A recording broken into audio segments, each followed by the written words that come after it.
Praise the lord. ఈరోజు వాక్య భాగం లూకా సువార్త 9వ అధ్యాయం 23వ వచనం. మరియు ఆయన అందరితో ఇట్లనెను, ఎవడైనను నన్ను వెంబడింపగోరిన ఎడల తన్ను తాను ఉపేక్షించుకుని ప్రతిదినము తన సిలువను ఎత్తుకొని నన్ను వెంబడింపవలెను. ఈరోజు ఈ వాక్య భాగం ద్వారా దేవుడు మనతో మాట్లాడుతూ ఉన్నారు. వాక్యం వింటున్న ప్రియమైన వారులారా, మరి ఇంకొక 4-5 డేస్లో మనం ఈ 2025ని వీఆర్ టు క్లోజ్. ఈ సంవత్సరం మరి ముగింపులోకి మనం వచ్చేసాం. నేను కూర్చుని ఈ ప్రాతకాల దినమున ప్రార్థన చేసుకుంటా ఉన్నా, ప్రభా ఇయర్ ఎండింగ్లో ఏమని ప్రార్థన చేయాలి అని ప్రభుని అడుగుతా ఉన్నప్పుడు పదే పదే నా హృదయం నాతో చెప్తా ఉంది, నీ కొరకు బ్రతుకుతానయ్యా, నీ కొరకు బ్రతుకుతాను, నా శేష జీవితం అంతా నీ మహిమ కొరకు బ్రతుకుతాను.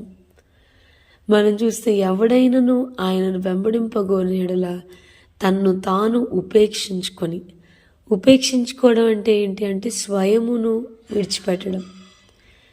నా కొరకు నేను కాదు ప్రవ్వా, మనం ఎందుకు బ్రతుకుతాం అంటే మన కోసం మనం బ్రతుకుతాం.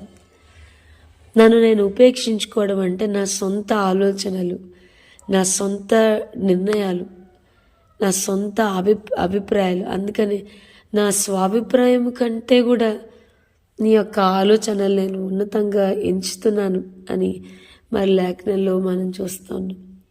మనల్ని మనం ఉపేక్షించుకుని ప్రతిదినము ఆయన సిలువని ఎత్తుకొని ఆయన వెంబడించాలని లేఖనం సెలవిస్తూ ఉంది. కీర్తనకాడు అంటున్నాడు కదా, కీర్తనలు 38:15, అయ్యా నేను నీ కొరకే కనబెడతా ఉన్నాను ప్రభా అని అంటా ఉన్నారు. ఈరోజు నా వాక్యానికి టైటిల్ ఇద్దామనుకున్నా, నీ కొరకే.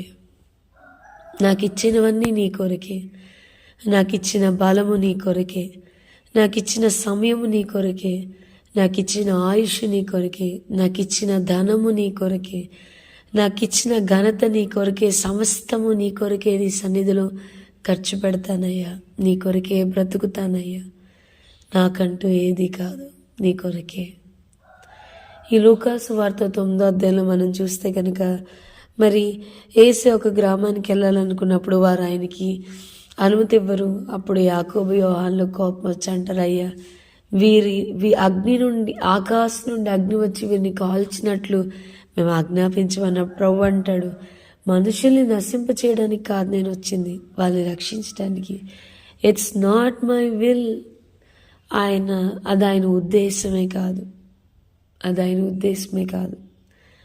మరి మనం చూస్తే ఆయన నన్ను వెంబడించమని కొంతమందితో చెప్తున్నప్పుడు వారు అంటున్నారు, అయ్యా నా తండ్రిని పాత పెట్టుకుని వస్తా, నువ్వు ఎక్కడుంటే అక్కడ నేను కూడా ఉంటా అంటే నాకు తలవాల్చుకోవడానికి ప్లేస్ లేదు.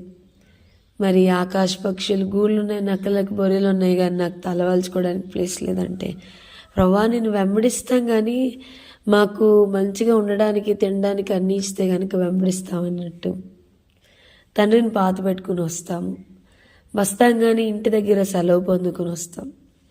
దయచేసి వాక్యం వింటున్న ప్రియమైన వారులారా, మేక్ ష్యూర్, అయ్యా నేను ఎలాంటి సాకులు చెప్పను, నీతో సమయాన్ని గడపడానికి, నీ పాదాల దగ్గర కూర్చోడానికి బిజీ బోర్డ్ చూపెట్టాను ప్రభా. నేను చాలా బిజీ ప్రభా, అదయ్యాక వస్తాను, ఇదయ్యాక వస్తాను, అది చేశాక వస్తాను, ఇది చేశాక వస్తాను, ఈ సాకులు చెప్పను ప్రభా. బాబోయ్, అంత గొప్ప దేవుడు నన్ను వెంబడించమని అడిగితే కారణాలు చెప్తా ఉన్నారు, సాకులు చెప్తా ఉన్నారు, అదయ్యాక వస్తాను, ఇది చేశాక వస్తానని.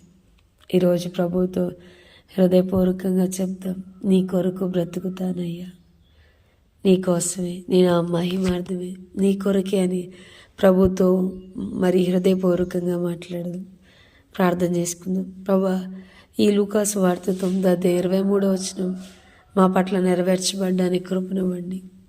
ప్రతిదినము మా సిలువను ఎత్తుకుని నేను వెంబడించడానికి, మమ్మల్ని మేము ఉపేక్షించుకోవడానికి కృపనివ్వండి. బైబిల్లో చాలామంది నీ కొరకే బ్రతికారయ్యా.